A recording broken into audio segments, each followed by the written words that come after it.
Today we're going to talk about why volunteering is bad. Yes, we will. We're going to start with a story that's probably going to fire Cindy up. You want to tell her or you want me to tell No, it? you tell it. Go ahead. And so my aunt worked for years for a church and worked. Made, get a wage, right?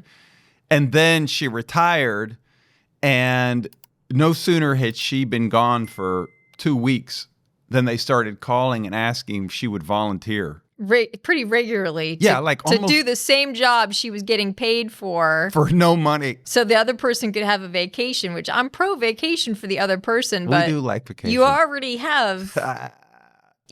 have a lady who's in your HR system. You've been paying her. Like, you have to be organized. Like, this is just a temporary employee. Like, you don't get a volunteer out of it. And they're like, well, we raised this other lady's rate, which his aunt made that happen. She helped the other lady get the job. Very true. The other lady got a better job doing the same thing that his aunt did because of his aunt. And then they're like, well, we can't afford to pay for somebody when she's on vacation. To which I say, then you aren't an organization. What are you?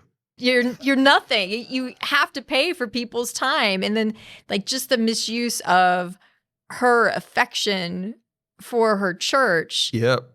They're really taking advantage of her. They're like, oh, this was a family thing. I remember you were upset. Well, yes, because she doesn't stand up for herself. Well, it's hard in this sense because her church has done so much for her, but Cindy couldn't get over look, part of it is ironic. My aunt fought for her replacement to get a much higher wage.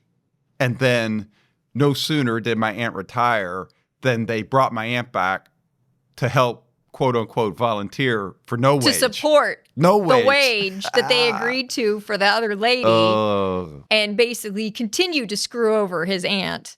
Yeah. And so, it's not just churches that do this, but a lot of churches do it and a lot of nonprofits do it. They take what you think is important and then it's one thing to be volunteering for an event or a fundraiser or something that's a one-off, and we're going to talk about the problems with that, but that's at least not a baked-in-the-cake job that the organization is supposed to be paying a human being to do. Yeah, I think maybe we should separate it and call it, there's volunteering, which has a pretty rich literature for a number of people, it's good for them. And so that's people who they've retired, and I'll use a stereotype to illustrate it. But so you retire, you play golf for 2 weeks, and you're like, I can't do this. This golf is boring me. And so you go and you find something that your heart is in some way. I don't think you and I don't think are too upset about places that have people come in for a little bit of time. Yeah, where it's temporary and nobody's making a job off of that. They're not using volunteers to basically not have to pay for employees that are necessary for an organization to run. Yes. In a minute, we're going to talk about the use of volunteers. That brings its own set of problems. But for some people, that can give you a reason to get up and to go and contribute. And you and I don't have any heartburn for that. But there is a lot of this volunteering we have heartburn with. It's what you and I think, would call quasi-volunteering, which is what my aunt was doing for months. She'd left a job, and then they were calling her back and asking her to do the same thing. Oh, she may still be doing it. She's afraid to tell me. I know. Why do you scare people so much? I don't know. People don't understand you at all. I mean, I'm only looking out for her best interest and telling her to get a backbone, but whatever. But this was a little family thing because from my aunt's perspective, the church has done so much for her. Which they're supposed to do as a church. This is why you can see where the family thing is coming out of this. And for Cindy, This is an abuse of employees. Yeah. She is actually an employee. She's even if it's a temporary employee, she's coming in, she's doing a job. It's a job people get paid for. It's a job she used to get paid for.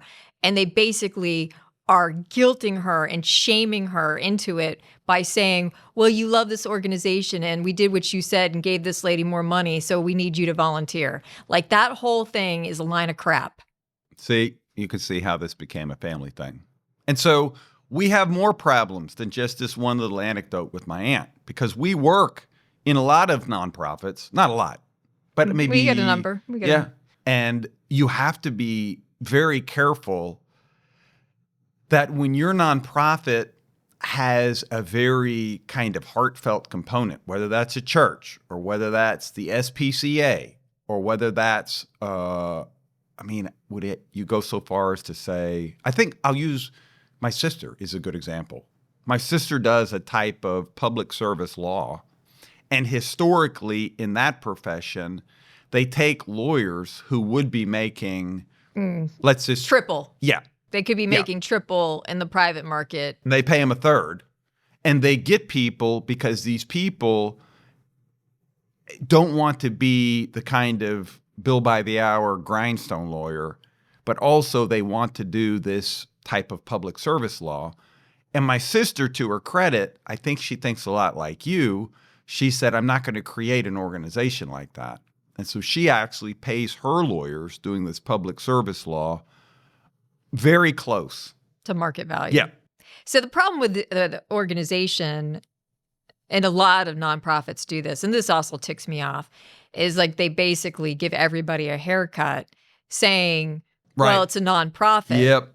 But there's a market value for jobs, and you're already getting tax benefits by being a nonprofit. And so don't sit there and tell me that you can't pay a market value for your employees when you already have a huge, gigantic benefit. I have a feeling we're not going to get any more nonprofit clients from this podcast. Maybe not. Then look, if they're the kind of nonprofits that are doing this to their employees, then better be needed to cut back. I'm fine with them not coming our way.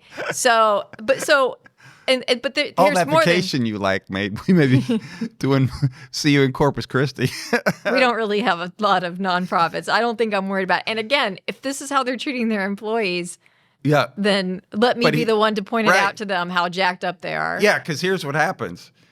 If you're going to run on Cindy's logic, like I have a nonprofit, so I can't pay you what you'd make in the for-profit sector, then you're going to have a choice.